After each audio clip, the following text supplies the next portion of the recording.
Hello cutie, welcome back to my channel. Tonight is a very special night. Tonight we celebrate a holiday of spooks and scares. And in our normal fashion, we have a lovely list of horror stories submitted by you, by my cuties. Now this year, you all went above and beyond. I have genuine stories, pages upon pages of horror that will grip at the souls of all who are watching tonight. Now, unfortunately, I wasn't able to put every story in this video as they are all rather lengthy, but they will be available to read on the Discord for Halloween only. Make sure to stop by and check out your fellow cuties writing. Now we're going to go ahead and start with a story written by 𝗕𝗲𝗹𝗹. There was a time when I used to be into ghost hunting. A group of friends and I would go to old houses or parks and attempt to find ghosts or evidence of such, but for the most part it was uneventful. But there was this one time that sticks out compared to the rest. A member of the group, Tim, was insistent we check out a place on some property his family owned near the mountains. While we were interested, it was a fair distance away, so we decided to make a camping trip out of it. We'd go up there, set up camp, survey the area, and return the next day. It'd be a fun outing. Or so we thought. Upon reaching the place, we instantly felt a sensation of dread that we weren't welcome there. But the drive was long, and it would be a waste to just turn around and leave. Thus, against our better judgment, we grabbed our equipment and started setting up. As evening turned to night, the unwelcoming sense of dread was only growing. Finally ready to go, we did one final check when something occurred to me. We were in the middle of the forest at night, but it was silent. No crickets, no birds, not even wind.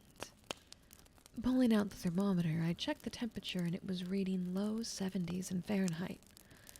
Yet for some reason it felt like it was freezing. Not like I was cold, but my blood was cold.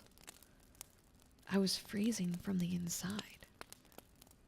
"Trey, come here," one of my friends, Joe, yelled with a bit of urgency in his voice. Rushing over, he showed me the camera. "Didn't you put a good battery in it?" Yeah, I thought so." Putting in a fresh battery, the device came on, and we checked the footage. Staring back at the camera from behind a large stone was a shadowed figure. And just as it appeared to reach out, the footage cut. With that uneasy sensation in my gut growing larger, I asked him again about the location. But again, he claimed it was just a spot he found.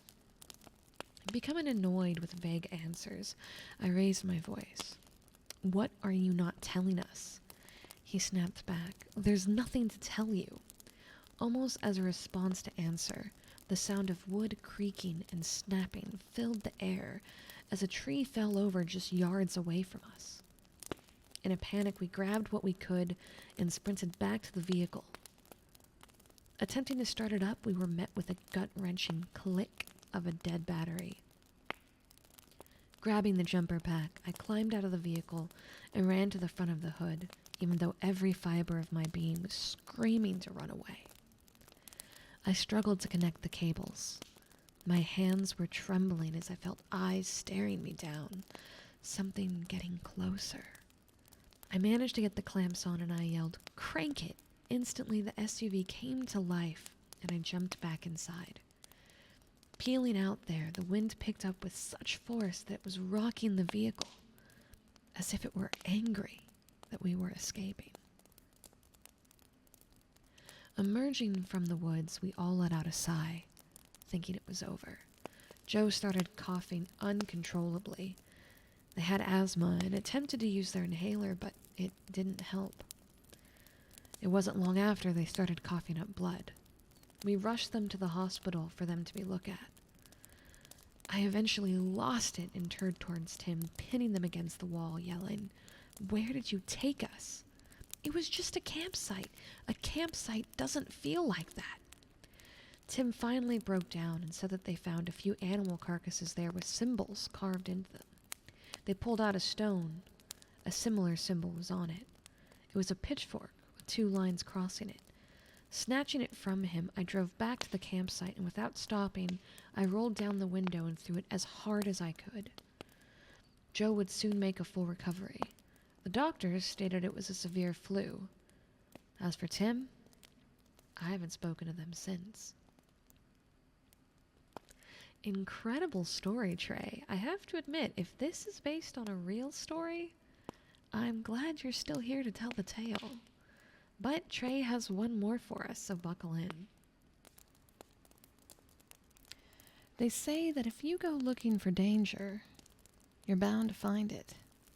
But what they don't tell you is that if danger starts looking for you, consider yourself lucky to survive. I was merely a child when a poor choice likely set my life on a path that I would be unable to run away from. A storm was billowing for the 3rd day in a row, and our power had been out since the 2nd day. Being a child still in single digits, I was notorious for getting into things I shouldn't and ignoring rules. My sister was the same way, but better at not getting caught. Tired of the same board games and unable to watch TV, we decided to rummage through the boxes in the basement to see what our parents had stashed away. Old clothes, collectibles, spare parts to fix appliances. Nothing that would entertain 2 children, but, well, then we found it. An old wooden box that was covered in dust and words burned into it. Opening it up, we found a gem tied to a string, an aged leather-bound book, and a large sheet of paper that was folded inside of it. Neither one of us could read the title of the book, but we didn't really care that much. We were more interested in the sheet of paper that had the alphabet painted over it in dark red paint. We didn't know what we were getting ourselves into, and just decided to do the same thing that people would do on television. Holding the gem above the paper, we asked questions. Is anybody there? Can anyone hear us? How old are you? What's your name? Nothing reacted to the barrage of questions. But then I asked the question, does anyone want to play? The pendant started to wiggle. Before it could find its location, my mother walked in to tell us it was time for dinner, but seeing what we were doing, her face went pale and she started yelling at us to stop. She snatched the string from our hands, rolled up the paper, and stormed away. She was angry. For some reason, and we couldn't really understand why. Fast forward 3 days, and the storm cleared up and power was returned. It almost seemed like the downpour never happened. We were watching television when the lights started to flicker, and the radio had a bit of static. Not thinking much of it, we chose to ignore it. But then it happened again. My dad went to check the power breaker, and after that it stopped. Nothing significant happened for weeks, but then it started again. It was subtle at first. A can would fall off the counter. The occasional light flickers, doors would slam, and static would fill the radio. The house we lived in was extremely old, so our parents told us not to worry about it. It was just the draft. We grew pretty accustomed to this as our lives carried on for several years. But then things started to get worse. Noises would be heard, strange voices, odd smells, items moving around the house. Then we started seeing apparitions. Typically it was just ghost orbs or a quick glance as a moving shadow. But they became more frequent. They were never violent towards us, but they almost became a daily occurrence. That was until my sister and I got bored once more. We had all but forgotten about the old wooden box. until I went searching the storage area for our sleeping bags. Climbing onto the shelves, I tried to reach up top, and I gave the bedroll a firm tug. It came down, and, well, so did the box, clattering on the ground, breaking open, as if beckoning to me. The paper unrolled with the pendant sitting there. I was fixated. Something was telling me to use it. I knew I shouldn't, but my conscience was telling me to box it up and run away. But there was that whisper, begging me to use it. Reaching down, I picked up a string and gem once more. Gradually, my hand moved over the paper, and I asked a very simple question. Is anyone there? At first, nothing, but then, ever so slowly, it moved to yes. Startled by this, I dropped the string and ran away, but at that point, it was too late. Whatever answered was already here. Sprinting up the stairs, I raced past my sister, accidentally bumping her. She was about to yell at me. Oops. Give me one moment. Let me redo that. She was about to yell at me when something seemed to grab her and pull her down the stairs. The fall broke her ankle and covered her in bruises, but she was still alive. In a panic, I told my mother what I did, and she fumbled for words. I threw that box away years ago. As my father took my sister to the hospital, my mother and I took the paper, box, and gem, and tossed them into a fire before throwing salt on the ashes. A family friend came to the house to help cleanse it and rid us of our curse.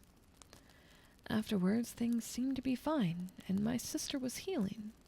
But I noticed that whenever we had get-togethers, that family friend would keep their distance from me and give me a rather strange look.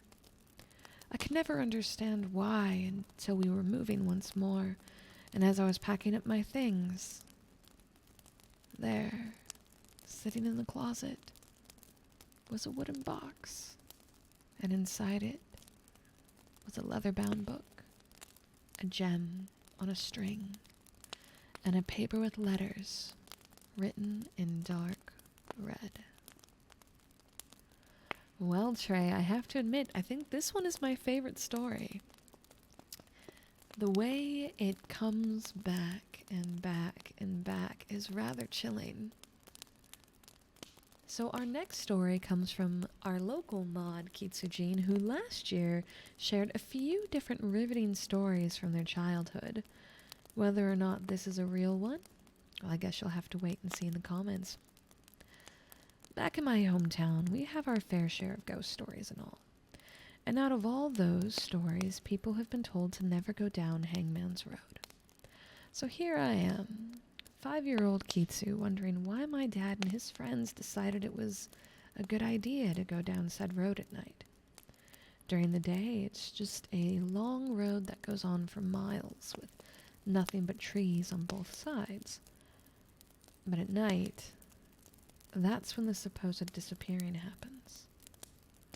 We've been driving for about 30 minutes when my dad's friend's car started to have engine problems, which shouldn't have happened, mind you. This was a new car.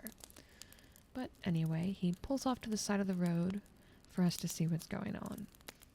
My dad told me not to wander off too far and stay close to the car, but being the smart 5-year-old I was, I waited for them to not pay attention so I could walk into the woods.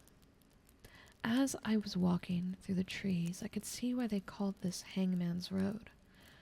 At night, the wind made the branches look like hanging people. The trees themselves looked as if they had faces of sorrow. And as I went deeper, the trees began to shake, and I could hear my name being called out. I was turning my head in every direction that my name was called, and with each turn the trees shook more and more, and the faces changed from sorrow to these sick looks of joy. Everything went quiet, and that's when I saw him, or it. In the clearing, there was a tall figure standing there. Its arm reached out, beckoning me to go to it. My body was moving on its own. I wanted to turn and run, but I couldn't. I wanted to scream for my dad, but nothing came out.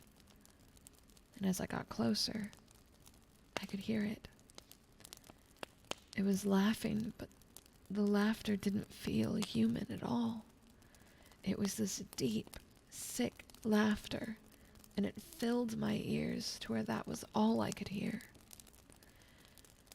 Against my will, I reached out to grab its hand, but that was until I felt an arm grab me from behind the waist.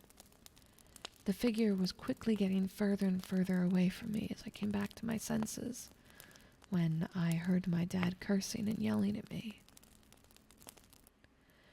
Time goes on, and so does the world. The many trees that had been surrounding Hangman's Road are all but chopped down now, with houses in its place. But still, even to this day, any time I visit my hometown, I stay as far away from that road, because every time I get close to it, all I hear is that deep, sickly laughter. Well, 𝗕𝗲𝗃, I think it might be time for a road trip. I kid, I'd hate to scare you too much. But our next story comes from 𝗕𝗲𝗃𝗃, one of my new moderators. This seems to be a story of personal experience. My first ever experience with the paranormal. Now, my house that I live in now is haunted by 2 ghosts, but one in particular seems to have a close curiosity towards me. The first time she ever made herself known was when I used to keep my door open when I slept. I was around 11 or 12 years old. I woke up one night to see my door open as usual, but my heavy eyes slowly started to focus in on what was actually in the hall. From the door, a couple feet from it, there's a corner that takes into a small hallway to the stairs in our loft. And at the corner of the wall on the right, a woman's face creeped out from behind it, staring at me. Her eyes were cold and lifeless, covered by her thin hair that came down as short bangs just slightly above the eyes. She looked to be around the same age as my own mother. When I saw her, I initially felt scared knowing that everyone else was asleep in their room. But the more I looked at her, the calmer I became. Almost like I knew she wouldn't harm me. She slowly retreated into the hallway after I made an attempt to get off my bed and get closer. After that, I had experienced many other times that she would make herself known to me. But maybe I'll leave those times for another story. And maybe someday I'll find out who she is, or used to be. Well, 𝗕𝗲𝗃𝗃, it seems like you have a rather friendly guest. I hope you get the answers you're looking for, safely, of course. So our next story isn't quite a story, but actually a poem written by our very own 𝗕𝗲𝗃. Where am I? Where are you? Where am I? You are here. Where am I? You are where you want to be. No, I don't want to be here. This is where you want to be. No, this isn't where I want to be. I want to go home. This is where you want to be. I want to go home. You came here. I want to go home. You came here. I didn't come here. You came here to hide. What are you talking about? You came here to hide. Hide from what? What are you hiding from? I don't know what you're talking about. I'm not hiding from anything. Leave me alone. What are you hiding from? Leave me alone. What are you hiding from? What am I hiding from? Leave you alone. What am I hiding from? I don't know what you're talking about. You're not hiding from anything. Leave you alone. What am I hiding from? Hiding from what? I came here to hide. What are you talking about? I came here to hide. You didn't come here. I came here. You want to go home. I came here. You want to go home. This is where I want to be. No, this isn't where you want to be. You want to go home. This is where I want to be. No, you don't want to be here. I am where I want to be. Where are you? I am here. Where are you? Where am I? Where are you? Where are we? Well, 𝗕𝗲𝗹𝗹, that was a rather interesting poem. I have to admit, I do like the way you tied the two voices together. I'd be curious to hear more on what you believe is the story here, maybe in the Discord on a lovely Halloween night. Our next story, or stories, are written by our good friend 𝗕𝗲𝗹𝗹. Now bear with me, 𝗕𝗲𝗹 got very creative on this one and has it on a specialized parchment with bloodstains, but that does make it a little harder to read, so I might trip over my words a little bit here. Alright, this is the first time I'm trying to put these events on paper, so here goes nothing. This has been a very eventful year in terms of paranormal events, at least, but I think I'll stick with just telling two of them for now.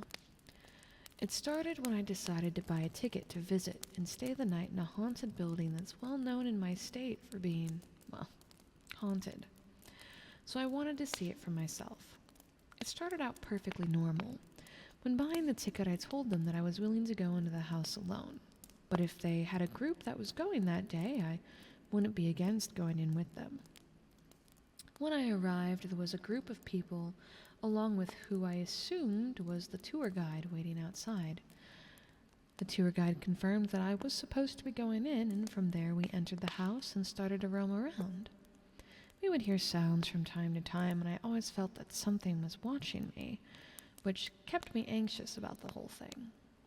The whole time we were in the house, I would try to talk to the other guests, but they didn't seem to want to talk to me, just to themselves or to the others, which I found a little bit odd, but I didn't pay much mind to it. I was here for the house, after all. We explored the house for an hour or two before it was starting to get really dark out, which meant that the tour part was over and that I would be staying in the house. Now, they did have someone that would be staying next door in case I needed something, so I settled in for the night in one of the small rooms. The other guests seemed to keep wandering the house, which I didn't mind. Having some kind of ambient noise helps me sleep. I would hear them chuckling from time to time when they were near, but other than that, it went fine.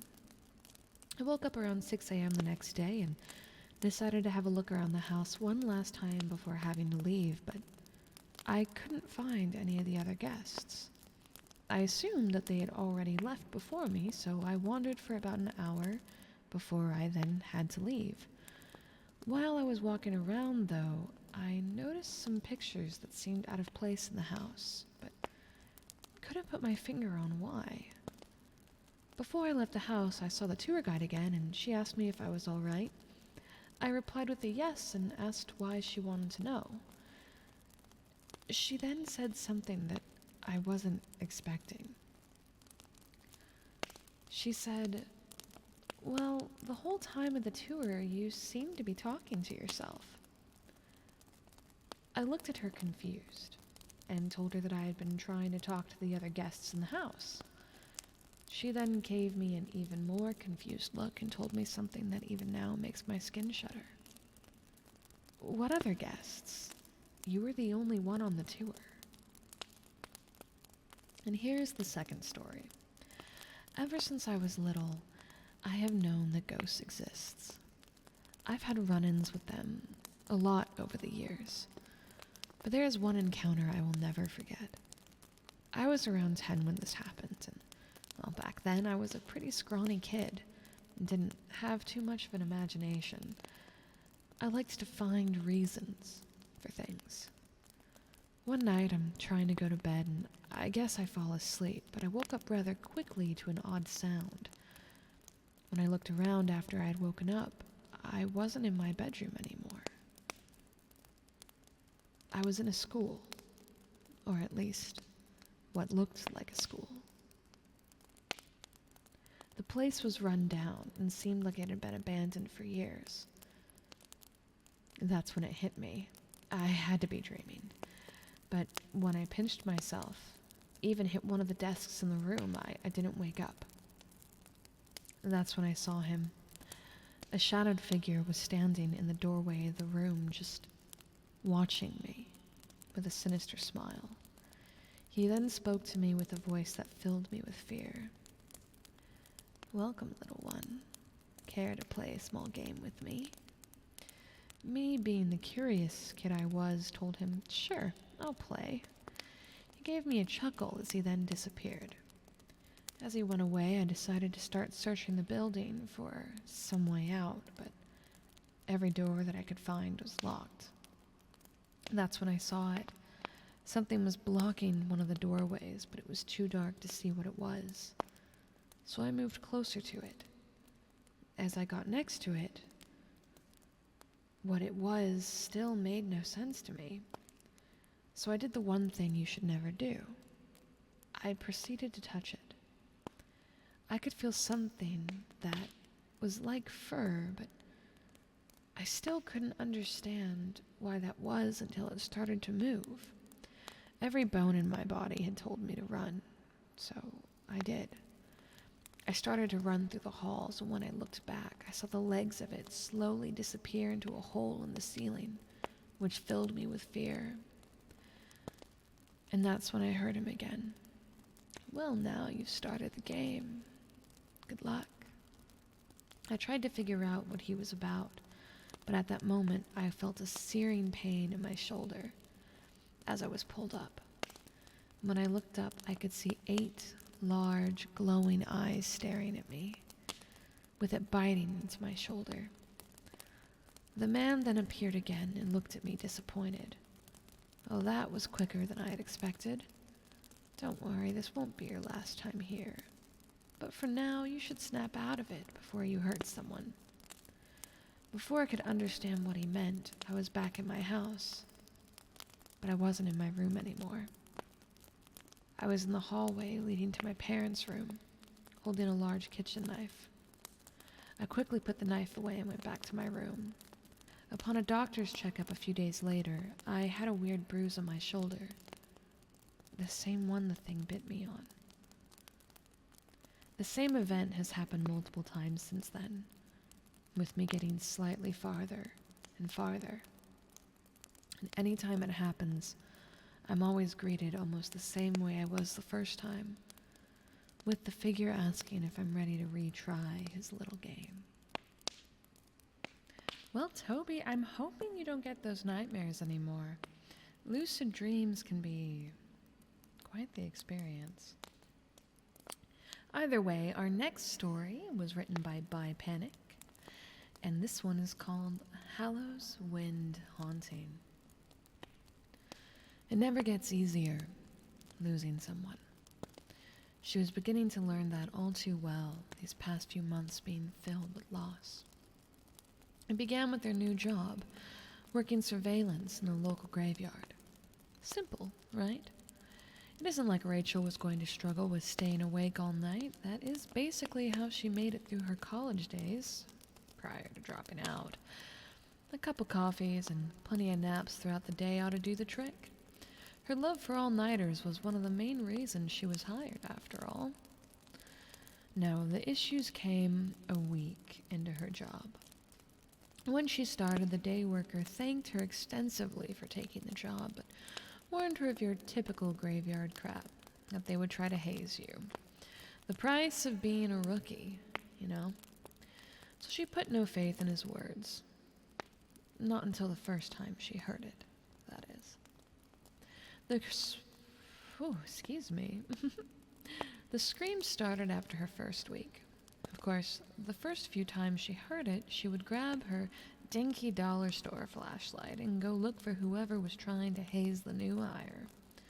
But always found no sign of anything living. Then after 3 nights of paranoia from the screams, she saw her first figure. Relieved, thinking she had finally found her prankster, she yelled for them to get out of there, that there was nothing here to goof around with.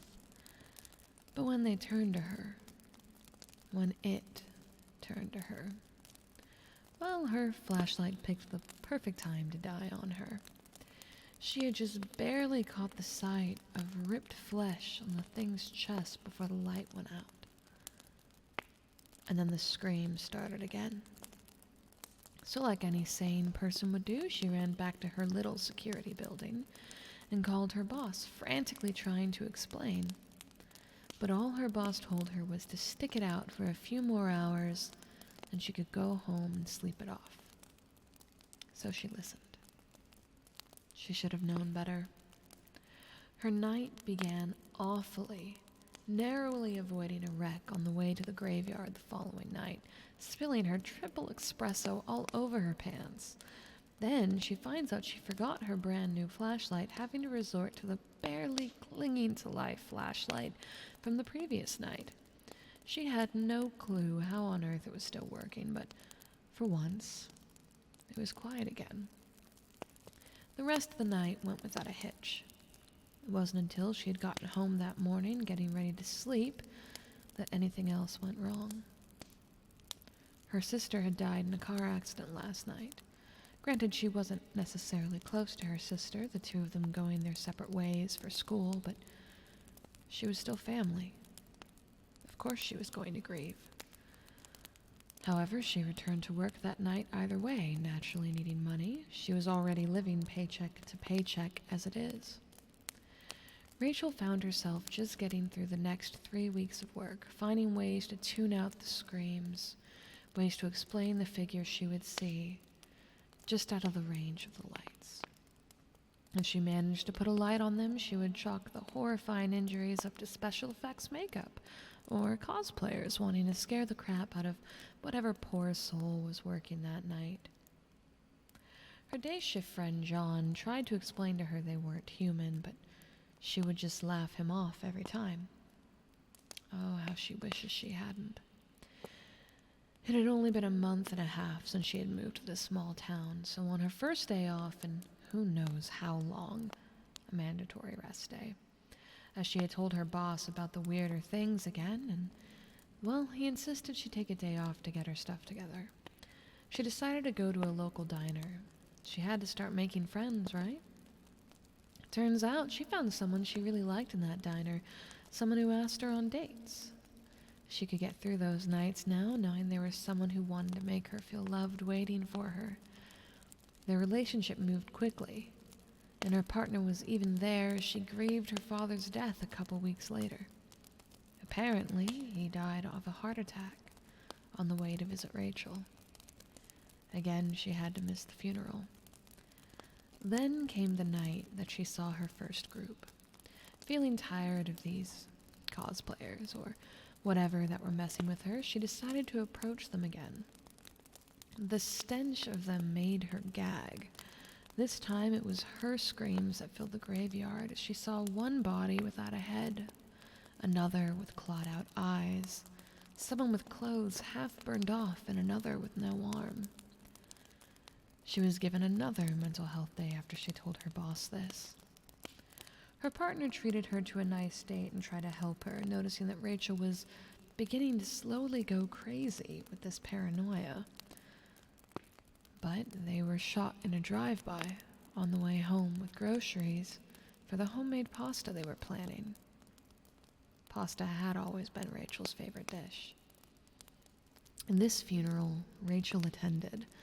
This one was in her local cemetery where she cried and cried, not wanting to leave her partner's grave. It was awfully cruel that the next week she swears she saw them again. Then again, she supposed it was equally cruel that she whacked the figure with her face over the head with her flashlight too. But they shouldn't have tried to scare her.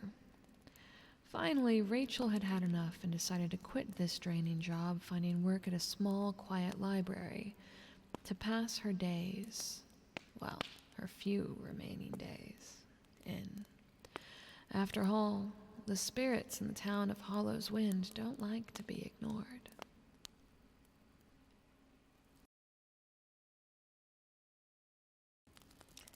Wonderfully done, Panic. It took me a minute to connect the fact that the faces she was seeing in the cemetery were the faces of the people she was losing. Quite the chilling story. Now next we have a story written by Oregon Story. This one they had written quite a few years ago actually and posted to Reddit, so this might be a story some of you recognize. I've never liked crowds.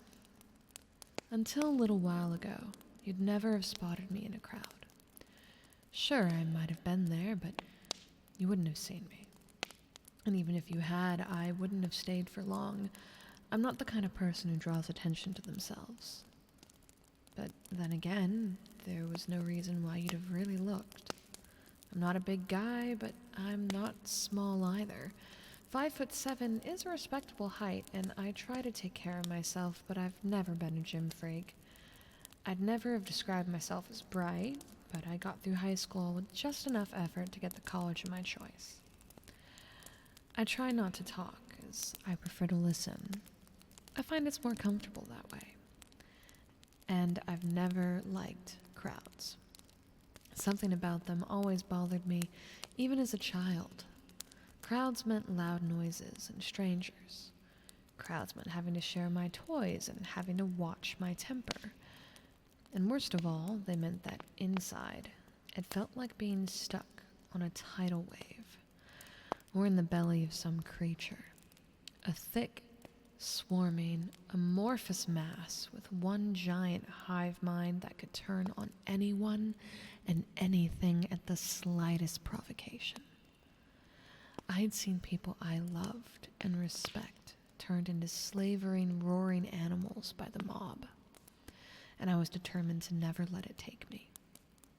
So I stayed away, partly because of disdain, but mostly because I was afraid.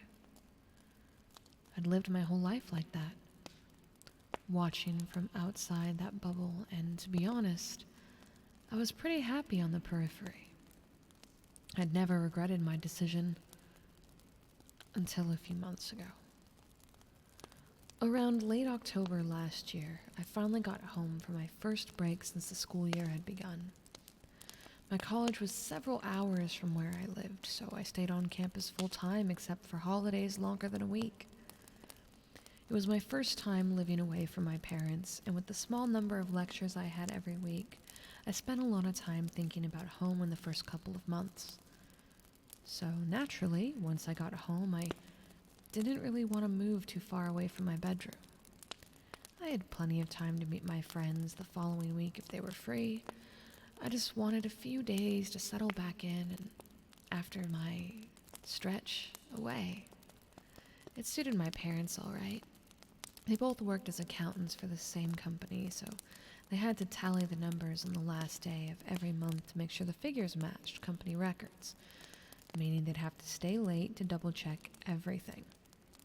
It just so happened that the 31st landed on a Friday that year, so I would have my time alone, and they wouldn't be under pressure to finish early and get home.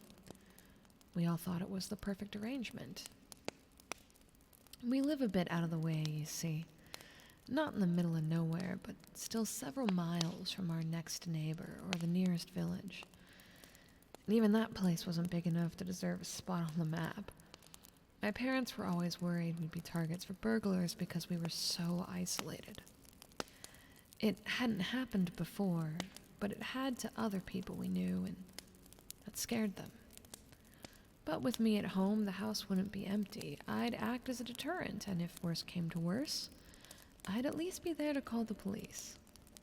That Friday went pretty much as I'd planned it. I got all caught up on everything I'd missed on TV since I left. I got reacquainted with my PC and all the games I'd bought, but never got to run on it.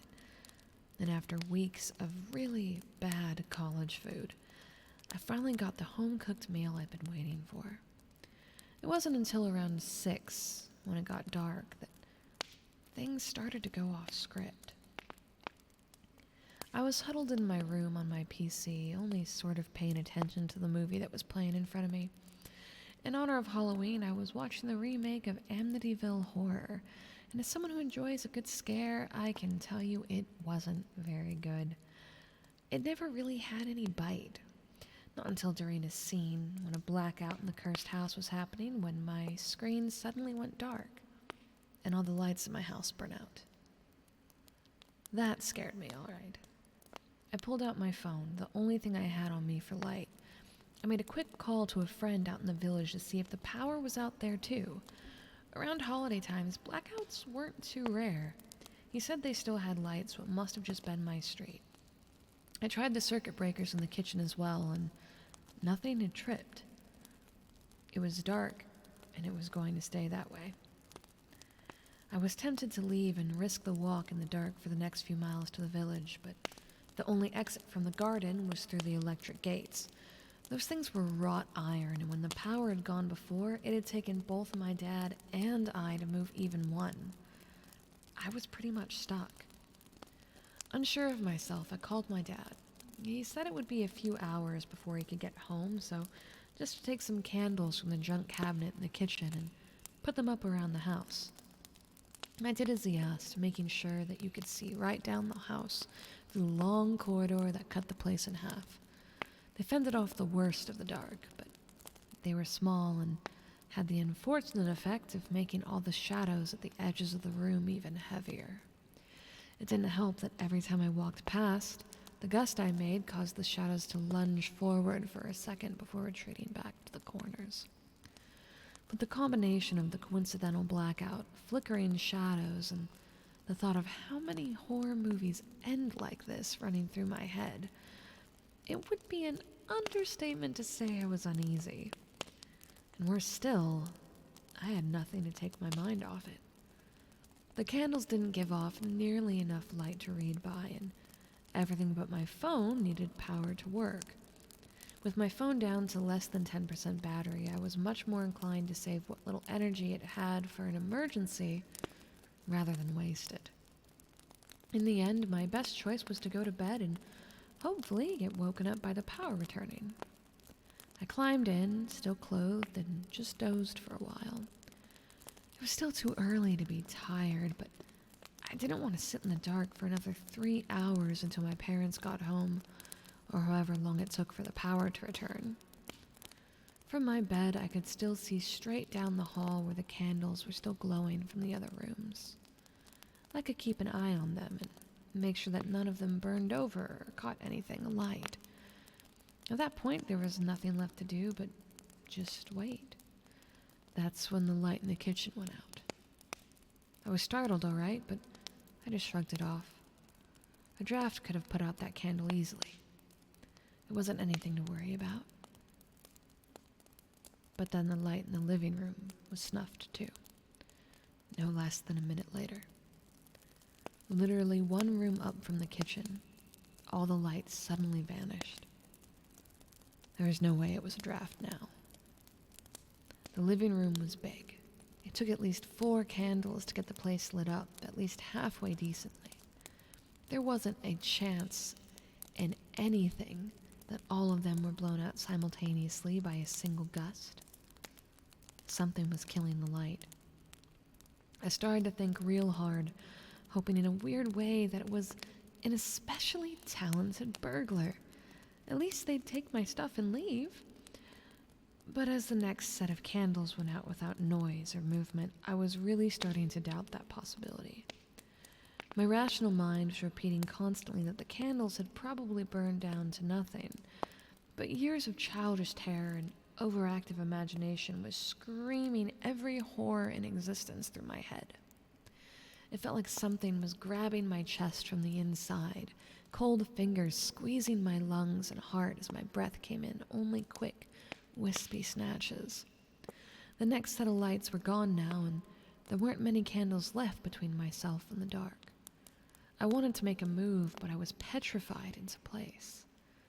Somehow, I felt like moving would speed up the process of killing the light, yet by not moving, all I was doing was delaying the inevitable.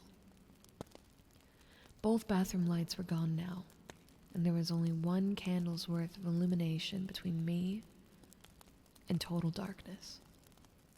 For a brief second, I entertained the notion of maybe smashing a window, jumping through, and trying to climb the gates outside, even if I risked impaling myself on the wrought iron spikes. But none of this happened.